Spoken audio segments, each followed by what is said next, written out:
there's no active auctions going on as we regroup and get ready for a bigger launch.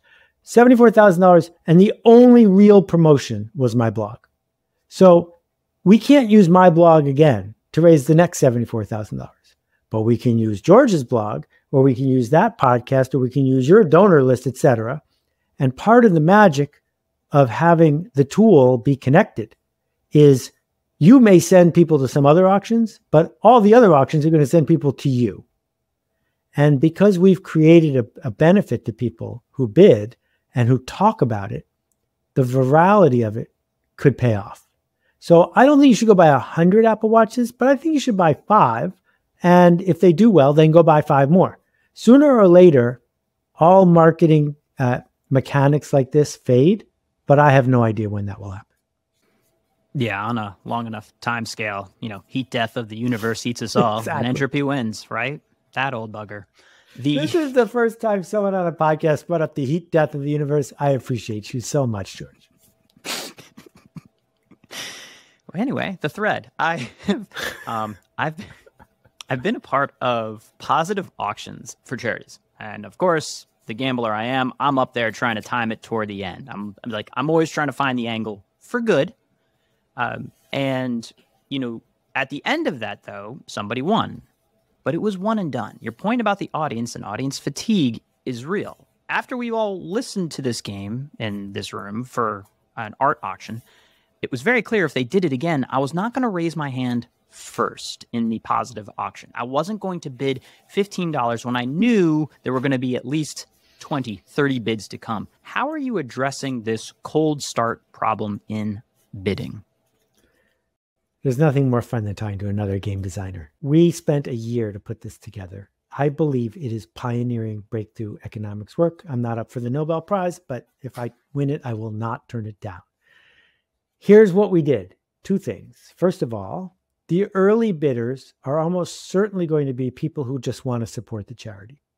That if we can be clear to our core donors, look, you're going to give $100 to us anyway. Do it this way, and it will jumpstart the auction. There are some people who will do that. The second thing we did is if you're one of the first 3 bidders, you get a free bid of any amount that you can use in any auction, even for $1,000. So actually, the first 3 bids go really fast because it's worth so much to get a free bid. And then we say to everybody, if you tell someone about any of our auctions and they bid any amount, even $10 on one, you get another free bid.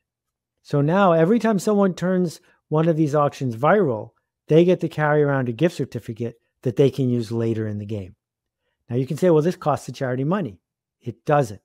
It simply inflates the bidding. So the person who outbids you paid $10 more than they would have if you hadn't had a free bid. Now, in our test, 2 of the auctions were won by people who had free bids. I was thrilled by this because what happened? They got rewarded for doing something that seemed irrational. And that is what we need more of. So again, by making it a game, it's no longer, would you like to give money to our charity so that you'll have less money for treats for you and we'll spam you forever? To, would you like to give money to our charity because it's fun, and you might win a prize? That feels to me like a compelling pitch to get a non-involved donor more involved. I love the game dynamic there. And of course, you're watching it and you're being considerate about not just, you mentioned at present, you don't have any active bids. You're analyzing, you're paying attention. Somebody like me is trying to game it right now. And I'm going to send you an email. I think I figured out a way to game it. I can't wait. Many thousands of people have tried to game it. People are smarter than me, and no one has succeeded. But you can tell us right here. Tell us on the radio. Well, how do you want to game this thing, George? I think there's an arbitrage opportunity for bids, say, under $50 if I'm my own referral. So I'm going to get a free bid. So I'm essentially saying, great. At 30, 40, 50. Great. Doesn't hurt us. On the upfront. As long as that bid is there. If you keep making new accounts so that you can, because you can't get one for your own bid, right? You'd have to have multiple accounts and keep doing it. If you decided to game us that way, yeah, who would lose exactly? I mean, essentially doing that, the question is how many free bids there, but the next part of the game is waiting toward an inflection point. So if I know Apple Watches go plus or minus $200, then I start throwing my free bids at it, but then other people throw free bids.